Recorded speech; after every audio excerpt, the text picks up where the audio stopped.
ഇത് നടൻ മുരളി പോലും താൻ മറ്റൊരു സിനിമയിൽ ജോയിൻ ചെയ്യും, ഇതിവിടെ നിർത്തിവെക്കേണ്ടി വരുമെന്ന് പറയുന്നൊരവസ്ഥയിലേക്ക് കാര്യങ്ങളെത്തി. അതിൻ്റെ ഇടയ്ക്ക് മുരളിയേട്ടൻ്റെ പ്രശ്നം. മുരളിയുടെ ഒരു കാര്യം ഞാൻ പറയുക, ഈ സമയത്തിനുള്ളിൽ തീർന്നില്ലെങ്കിൽ വരും ഷൂട്ടിംഗ്. പിന്നെ ഞാൻ മറ്റേ സിനിമ ഞാൻ ചെയ്യാൻ പോകുന്ന സിനിമ കഴിഞ്ഞിട്ട് മാത്രമേ പിന്നെ ഇത് നടക്കുള്ളൂ. മകനു വേണ്ടി വീട് വിറ്റ അച്ഛന് മുന്നിലും ആഭരണങ്ങൾ അഴിച്ചു നൽകിയ വിവാഹിതരായ സഹോദരിമാർക്ക് മുന്നിലും പണം കടം കൊടുത്ത ബന്ധുക്കൾക്കും സുഹൃത്തുക്കൾക്കും മുന്നിലും ഹരിചന്ദനെ നിർത്തിവെച്ചാലുണ്ടാവുന്ന ദുരന്തം എത്ര വലുതാവുന്ന മാർട്ടിൻ അറിയാവുന്നതുകൊണ്ട് അങ്ങേയറ്റം വീണ്ടും തുടങ്ങാൻ പണമുണ്ടാക്കാൻ ഓടുന്ന മാർട്ടിൻ്റെ ദയനീയ മുഖങ്ങളുടെ ദിനമായിരുന്നു പിന്നെ ഞങ്ങൾ നിത്യവും കണ്ടുകൊണ്ടിരുന്നത്. മാർട്ടിൻ ഒരു ദിവസം വരുന്നു, മാർട്ടിൻ വന്നിട്ട് പറഞ്ഞു എന്തായാലും 2-3 ദിവസം കഴിഞ്ഞു. അപ്പം ഞാൻ പിന്നെ ഇതിങ്ങനെ വെച്ചിരിക്കില്ല, അങ്ങനെയാണെങ്കിൽ നമുക്കൊന്ന് പാക്കപ്പ് ചെയ്യാം. അപ്പം അവിടെ പാക്കപ്പ് ചെയ്താൽ നടക്കേണ്ട. കാരണം ഒന്നാമതും മാർട്ടിൻ്റെ നാടാണ് ഈ ഷൊർണൂർ ഒറ്റപ്പാലം എന്ന് പറയുന്നത്. മാർട്ടിൻ എല്ലാം പരിചയം, മാർട്ടിൻ്റെ സുഹൃത്തുക്കളൊക്കെ എപ്പോഴും വരുന്നതാണ്.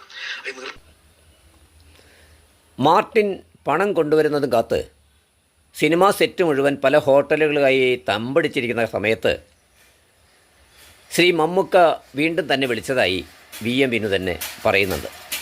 എന്ത് ചെയ്യുന്നുണ്ട്, നമ്മളിപ്പോൾ എന്താണ് ചെയ്യുക എന്നൊരു പിടി ഇങ്ങനെ കിട്ടാണ്ടിരിക്കുന്ന സമയത്ത് ഒരു ദിവസം മമ്മുക്ക എന്നെ വിളിക്കുന്നു. ഷൂട്ടിംഗ് നിർത്തിവെച്ചതിനാൽ നഷ്ടപ്പെടുന്ന ദിനങ്ങൾ ഷൂട്ടിംഗ് ദിനങ്ങളായി പിന്നീട് തെറ്റിദ്ധരിക്കപ്പെടുമെന്നും അത് സംവിധായകൻ്റെ ഭാവിക്ക് ദോഷമാകുമെന്ന് ഉപദേശിച്ച മമ്മുക്ക പടം തൽക്കാലം പാക്കപ്പ് ചെയ്യാൻ തന്നെ ഉപദേശിച്ചുവെന്നും ശ്രീ വിനു പറയുന്നുണ്ട്. അപ്പം ഞാനത് ഒന്നും ചെയ്യാൻ നീ പ്രൊഡ്യൂസർ കാര്യങ്ങൾ പറഞ്ഞ് മനസ്സിലാക്കിയിട്ട് പാക്കപ്പ് ചെയ്ത് തൽക്കാലത്ത് അടുത്ത ഷെഡ്യൂൾ പ്ലാൻ ചെയ്യും ഇമ്മീഡിയറ്റ്. തൻ്റെ സിനിമാ മുൻപരിചയം വെച്ച് മമ്മുക്ക പറഞ്ഞ ഈ കാര്യം ആകെ തെറ്റിദ്ധരിക്കപ്പെടുകയാണ് പിന്നീടുണ്ടായത്. ഈ സിനിമയിലെ മുരളി ചെയ്യുന്ന കഥാപാത്രം പിന്നീട് കേട്ടപ്പോൾ മമ്മുക്ക ഏറെ ആഗ്രഹിക്കുകയും ആ കഥാപാത്രം കിട്ടാൻ വേണ്ടിയാണ് ആദ്യം VM വിനുവിനെ സെറ്റിൽ വന്ന് കണ്ടതെന്നും അത് കിട്ടാതായപ്പോൾ ആ വൈരാഗ്യം തീർക്കാൻ അദ്ദേഹം ഈ പടം നിൽക്കാൻ ആഗ്രഹിച്ചിരുന്നുവെന്നും അതിനുള്ള ചില കരുക്കൾ നീക്കിയെന്നും അതിൻ്റെ ഭാഗമായിട്ടാണ് അവസാനം ഡയറക്ടറെ വിളിച്ച് പാക്കപ്പ് ചെയ്യാൻ പറഞ്ഞതെന്ന് വരെ കഥകൾ സിനിമാ സെറ്റിൽ പറഞ്ഞു. ഇതൊന്നും വിശ്വാസയോഗ്യമല്ല. കാരണം ഒരു സംവിധായകൻ തൻ്റെ ആദ്യത്തെ പടം ഒരിക്കലും പുറത്തിറക്കാൻ വിമുഖത കാണിക്കില്ല.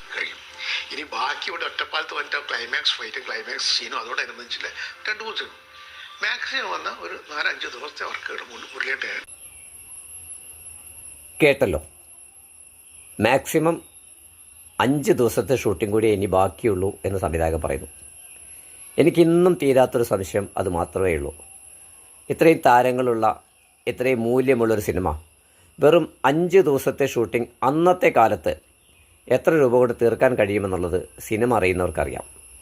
എന്നിട്ടും ഈ സിനിമ തീർക്കപ്പെടാതെ കിടക്കാൻ മാർട്ടിൻ എന്ന് പറയുന്നൊരു വ്യക്തിക്ക് പണം കിട്ടിയില്ലെങ്കിലും സിനിമയിലുള്ളൊരു പരസ്പര സ്നേഹം നിലനിൽക്കുന്നൊരു മേഖലയാണെങ്കിൽ അന്നത്തെ ഏതെങ്കിലും ഡിസ്ട്രിബ്യൂട്ടർക്ക്, ഏതെങ്കിലും മറ്റൊരു പ്രൊഡ്യൂസർക്ക്, അല്ലെങ്കിൽ മുരളിയെ പോലുള്ളൊരു നടൻ വിചാരിച്ചാൽ കഴിയുന്ന ഏതെങ്കിലും ഒരു പ്രൊഡ്യൂസർക്ക് ആ പടം തീർത്തിരുന്നുവെങ്കിൽ ഇത്രയും ലക്ഷങ്ങൾ മുടക്കി തൻ്റെ വീടും തൻ്റെ നാട്ടിലെ ബന്ധങ്ങളും തകരും വിധം ഒരു പ്രൊഡ്യൂസർ തെരുവിലേക്ക് ഇറങ്ങേണ്ട അവസ്ഥ ഉണ്ടാവില്ല എന്ന് ഞാൻ വിശ്വസിക്കുകയാണ്. ഇതിൻ്റെ ബാക്കി കാര്യങ്ങൾ കൂടി നിങ്ങളോട് പറയാനുണ്ട്. അത് അടുത്ത എപ്പിസോഡിൽ നമുക്ക് വിശദമായി പറയാം എന്ന് പറഞ്ഞുകൊണ്ട് തൽക്കാലം വിടാം.